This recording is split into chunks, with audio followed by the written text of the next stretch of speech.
Welcome back to the channel. Thank you so much for being here.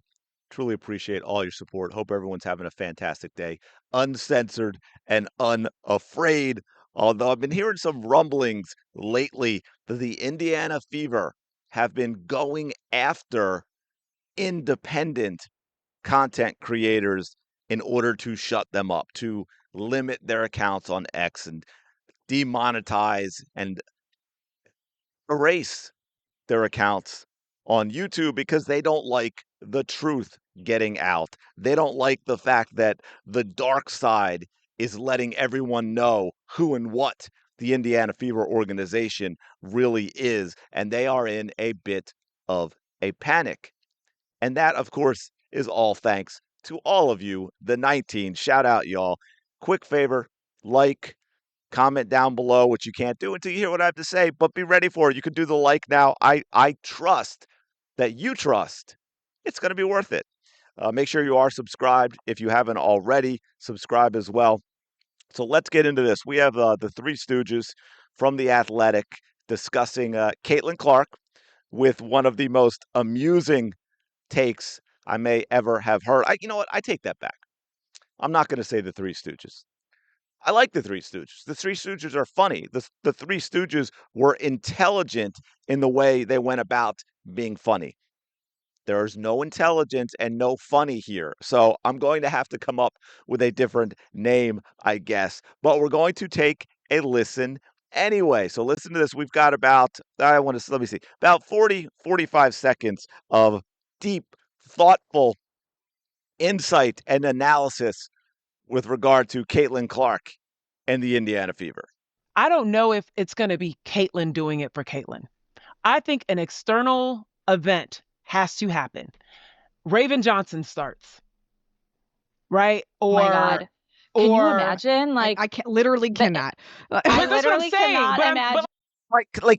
Totally couldn't, like, no way for sure. There's like no, totally no way that I could imagine like anything like Raven Johnson, like totally starting like over Caitlin Clark. There's just no way.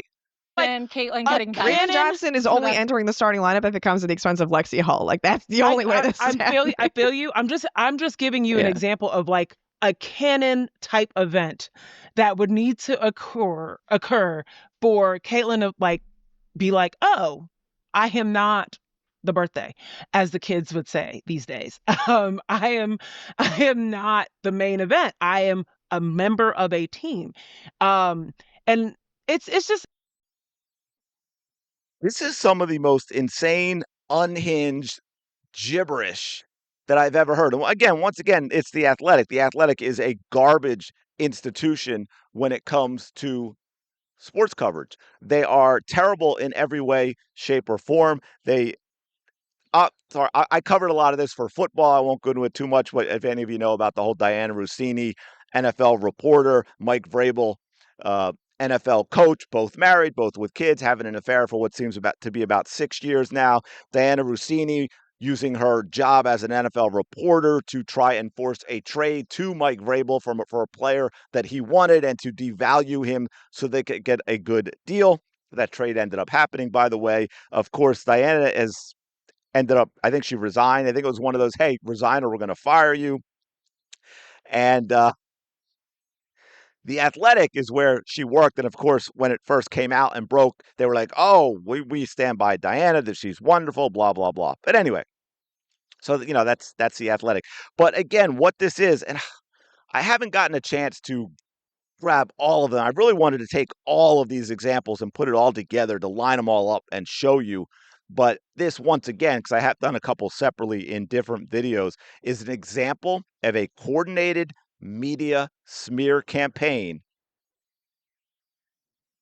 to destroy Caitlin Clark from a character perspective. Have you noticed the shift? And by the way, none of this is from that loss, okay? A lot of people now, things that happened during the loss are being used at the moment with, the sideline brouhaha between Stephanie White and Caitlin Clark. Although I shouldn't say that. It wasn't really between Stephanie White and Caitlin Clark. It was Stephanie White verbally assaulting Caitlin Clark. It was Stephanie White humiliating on purpose Caitlin Clark. It was Stephanie White embarrassing Caitlin Clark in front of all her teammates. And yes, Kelsey Mitchell piling on. Let's not make any mistake about who Kelsey Mitchell ultimately is. She's very close with her twin sister, very close with her brother, who have been absolutely horrific human beings toward Caitlin Clark on social media.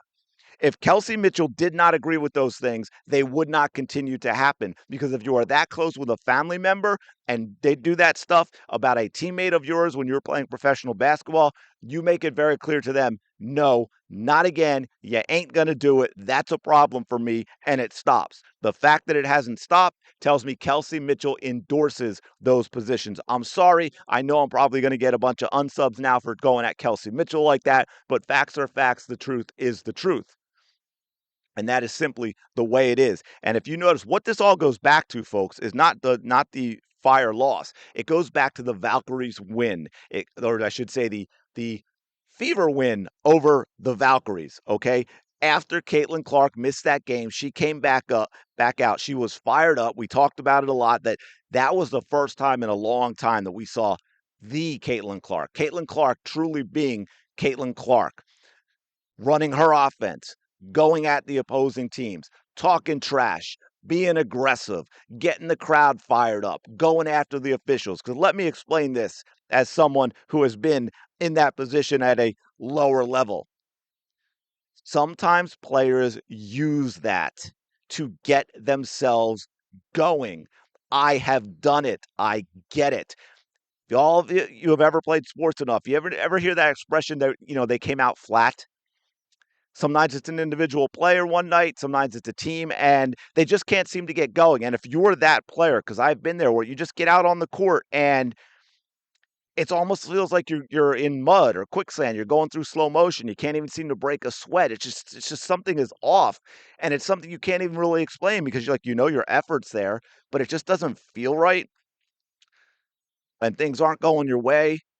I have purposely convinced myself that a call made against me by an official was one of the worst calls ever made, and that official had it out for me personally, and I would go after that official, and I would get fired up, and I would use that to ignite myself into playing better on the basketball court. And I have no doubt, although she may never explain it that way, that is part of why Caitlin does things the way she does, and that is part of being the ultimate competitor and wanting to win and willing to do whatever it takes to win. And we all went nuts with that game, right? That was Caitlin Clark. That was the Caitlin Clark we wanted to see. That was the Caitlin Clark we were missing. She was fired up. She was John. She was getting flagrants. She was trash talking, and she was not backing down, because everyone likes to point to that last moment as if Tiffany Hayes is somehow a victim. Forget the fact that even on that play, the jawing from Caitlin started because Tiffany Hayes bodied her after she made that three-pointer, got all up in her face. These are the tough wannabe street thugs, right? But when it comes down to the real thing, they don't want any part.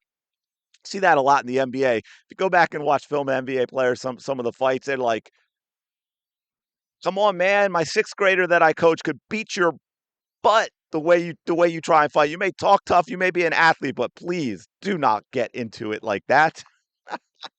But Tiffany Hayes was jawing all game long, y'all. Caitlin Clark responded.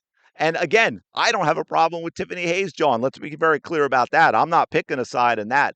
I liked it, period, from an entertainment perspective. But the WNBA media, the call has gone out. The coordinated campaign is happening. And they said, hey, you know what? We're going to use that. So we don't want that.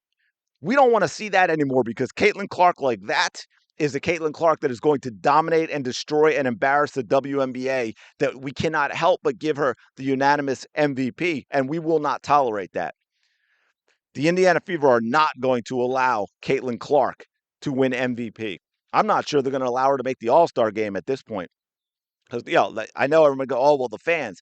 That's a small part, folks. Caitlin Clark could win. Now, I don't know if they would have the guts to do it, but Caitlin Clark could even win the voting from players, unless I'd have to double check if the winner isn't automatic. But just overall, keep in mind, fan voting is only it's a part of making the All-Star team. It is not the be all, end all. And so This is all that. Now they're using the fire game as an excuse, and of course, as we all know, again, coordinated campaign. Everyone in media talking about the Stephanie White Caitlin Clark confrontation, which it wasn't. Again, it was just Stephanie White humiliating and embarrassing Caitlin Clark. And Caitlin Clark, at one point, she responded as she should be allowed to do. But if you watch that clip again, there was no jawing back and forth. That was Stephanie White yelling at Caitlin Clark in front of the entire team for really no reason whatsoever. That is what that was about. So this is just another example of, hey, we're going to go after Caitlin Clark's character because we don't like how she played in that Valkyries game, because that's the Caitlin Clark that is just going to completely walk through and destroy the WNBA. And you're seeing it over and over again. You saw it, with Annie. We saw it with The Ringer. We've seen it with Nancy Amore and her USA Today article. Everything now is attacking Caitlin Clark's character, not her basketball. It's she's a terrible person. She's a terrible teammate. She's a diva. She has an ego. She thinks she's the program. Blah, blah, woof, woof. Guess what, y'all? We don't care. We're going to push back on your crap. By the way, Annie wrote another hit piece for The Athletic and New York Times. It's pretty damn long, so I'll probably break that down at some point. But just to give you an idea of your numbers, okay? Just to be clear about who matters most, it is you. She posted that out. I think I was one of the first comments to that. And, I forget, I don't remember what I said. I yap on X just for the fun of it, piss people off. But I pushed back on it, okay? Now, her original post, and obviously being in the media, and I've said this before, I have like 1,500 followers on X. Like it's a small account. And, she's Annie. She worked for Front Office Sports. She worked cover the Chicago Sky. She works for The Athletic, big post.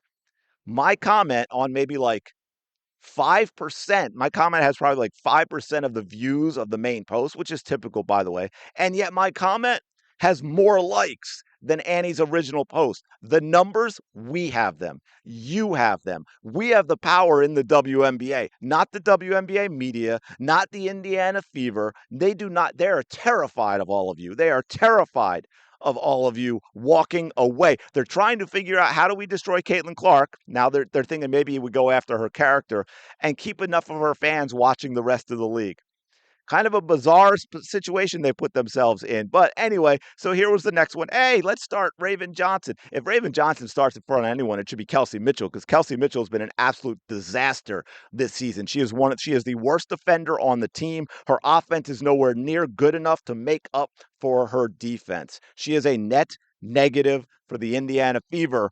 But yeah, let's bench Caitlin Clark, who, again, if you want to go offense, defense, net ratings, and all of that, Caitlin Clark is by far the most effective player in the Indiana Fever, 14th in the league. Next is Aaliyah Boston, all the way down at 32.